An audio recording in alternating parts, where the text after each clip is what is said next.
into Jannah. Islam pernah memerintah Andalusia selama 8 abad atau 800 tahun. Peradaban Islam yang sangat hebat ada di tempat ini. Namun ketika kejayaan Islam berakhir, maka tentu menjadi perenungan dan pengajaran bagi umat Islam. Jelajah bumi Allah, ku saksikan semua lukisan indah dunia dari Sang Maha Kuasa. Jelajah bumi Allah yang mencipta semua, tersungkur ku mengagungkan kebesarannya. Assalamualaikum warahmatullahi wabarakatuh. Apa kabar sahabat-sahabat semua? Semoga senantiasa dilindungi oleh Allah Subhanahu wa taala.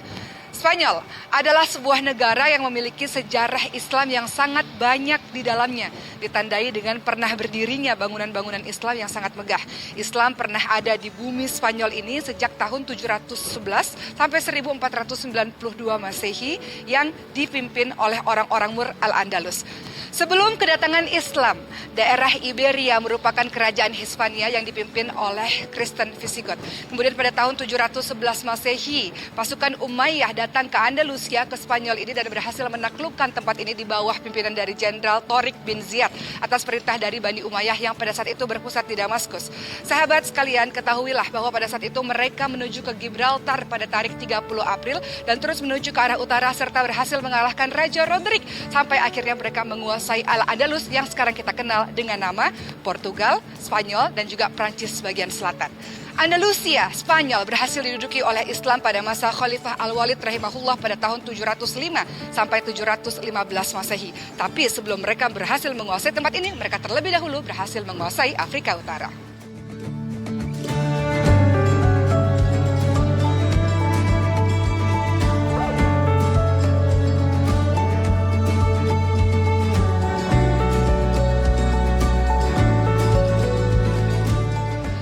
Membicarakan mengenai penaklukan Andalusia, ada 3 nama penting yang harus sahabat sekalian ketahui.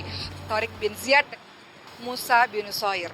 Dan Tarif bin Malik adalah seorang perintis dan juga penyelidik. Beliau menyeberangi selat dari Maroko menuju ke benua Eropa.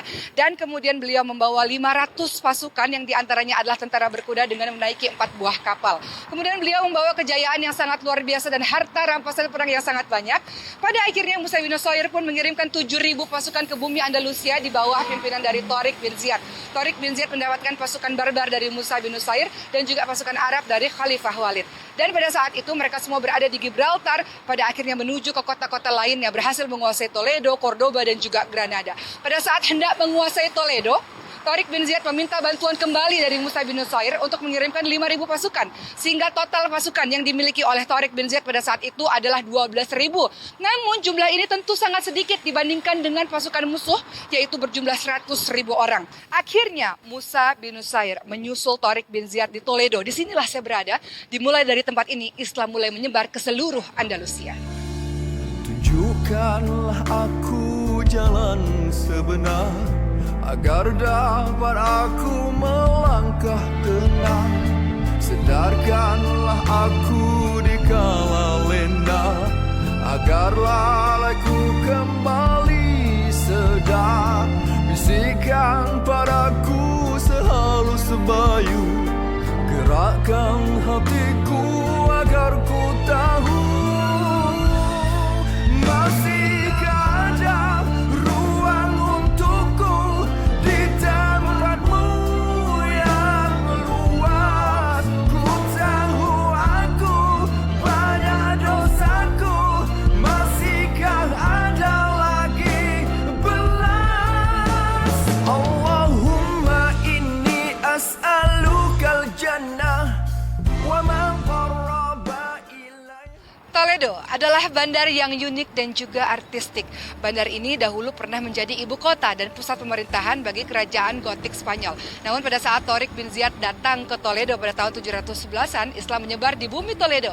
Tapi tetap saja agama lain seperti Yahudi dan Kristen menjalankan kehidupan secara damai dan tentram di bawah pemerintahan Islam.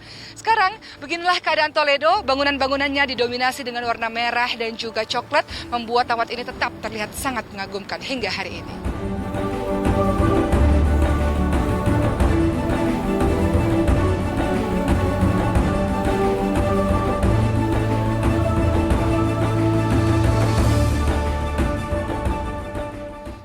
Pemerintahan Islam telah memberikan nafas baru bagi penduduk Andalusia selepas menamatkan kekejauhan dari Raja Roderick.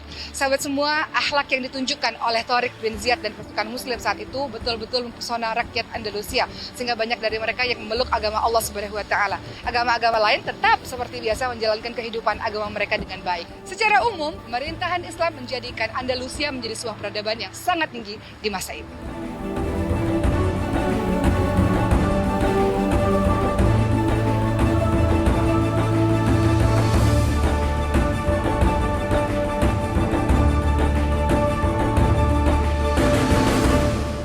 Kerajaan-kerajaan kecil di Andalusia mulai muncul pada saat kepemimpinan utama hilang kekuatan. Pada saat itu pemimpin-pemimpin Bani Umayyah yang menguasai Andalusia mulai hilang kekuatan setelah Khalifah Al-Mustansar Billah. Pada masa itu sahabat sekalian, Andalusia dipimpin oleh satu kerajaan kemudian berpecah menjadi 20 kerajaan. Tidak ada lagi semangat ukhuwah Islamiyah, melainkan di antara mereka menginginkan memiliki pemimpin dari kaumnya sendiri. Berpecah belah inilah yang kemudian menjadikan salah satu penyebab Islam lenyap di bumi Andalusia.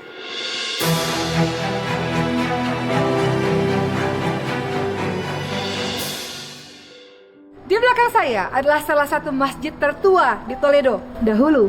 Namun sekarang masjid ini telah menjadi sebuah gereja. Ya teman-teman semua, ketika Andalusia terjatuh, maka semua masjid-masjid berubah menjadi tempat ibadah agama lain. Dan kalau kita lihat seni bina dari masjid ini masih terdapat lafaz Allah Subhanahu wa taala dan kalimat Bismillahirrahmanirrahim, dan juga batu-batunya disusun sehingga membentuk seperti kubah. Inilah salah satu bekas peninggalan dari kerajaan Islam di Andalusia di masa itu.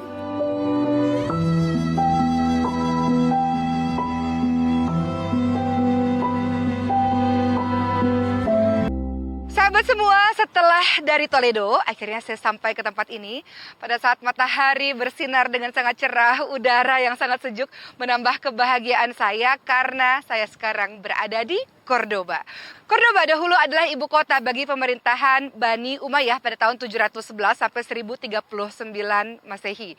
Cordoba disebut juga sebagai the greatest learning of center karena pada masa itu kota-kota lain yang ada di Eropa mengalami masa kegelapan. Di Cordoba ini memiliki perpustakaan yang dikunjungi sekitar 400.000 orang. Sementara di kota-kota lain di Eropa dikunjungi lebih kurang dari 1.000 orang saja. Betapa hebatnya kota Cordoba ini.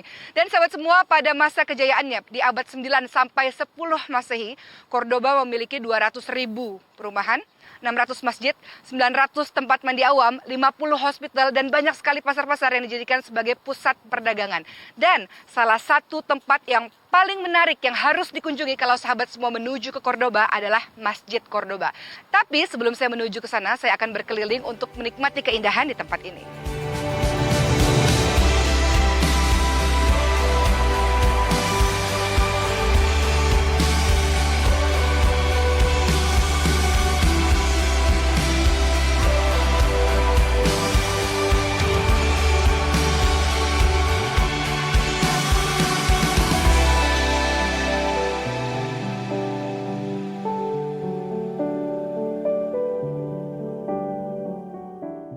Sahabat semua, Masjid Cordoba ini adalah tempat yang paling ingin dituju oleh semua orang ketika mereka datang ke Cordoba, Andalusia ini. Sahabat yang dimuliakan oleh Allah Subhanahu wa taala, Masjid Cordoba dahulunya adalah sebuah gereja yang kecil yang dibina oleh bangsa Visigot. Kemudian ketika Islam berhasil menaklukkan Andalusia, Abdurrahman pertama, seorang pemimpin, membagi tempat ini menjadi dua kawasan. Kawasan untuk Muslim dan juga kawasan untuk Kristen. Sehingga kawan-kawan Kristen masih boleh melaksanakan ibadah mereka sesuai dengan kepercayaannya masing-masing. Namun pada tahun 787 Masehi, Abdurrahman pertama akhirnya membeli seluruh kawasan ini sehingga dijadikan sebuah masjid yang berdiri dengan sangat megah. Abdurrahman kedua pada akhirnya pun membina sebuah menara yang sangat tinggi yang digunakan untuk mengumandangkan adzan oleh para muadzin. Kalau kita masuk ke dalamnya, kita akan melihat bahwa Masjid Cordoba ini memiliki seni bina yang sangat indah. Di dalamnya tentu saja ada tempat sholat, taman-taman yang dihiasi dengan pohon-pohon jeruk dan limau, dan juga dinding-dindingnya terdapat kaligrafi-kaligrafi yang sangat luar biasa. Sahabat semua, dahulu Masjid Cordoba adalah tempat bagi puluhan ribu orang bersujud, menunduk kepada Allah Subhanahu wa taala. Dahulu Masjid Cordoba dijadikan sebagai sebuah tempat untuk orang-orang membaca Al-Qur'an. Dahulu menara di masjid ini dijadikan sebagai sebuah tempat untuk orang-orang mengumandangkan adzan, mengajak orang untuk menuju kepada Allah Subhanahu wa taala. Namun hari ini tidak ada satu orang pun yang boleh bersujud di dalamnya. Tidak boleh ada seorang pun yang mengumandangkan adzan di dalamnya. Tidak boleh ada seorang pun yang membacakan ayat suci Al-Quran di dalamnya. Menara yang tinggi telah dijadikan sebagai menara loceng-loceng. Dan ini menjadi sebuah pembelajaran besar untuk kita semua. Masjid Cordoba hanya menjadi sebuah kenangan saja. Masihkah ada ruang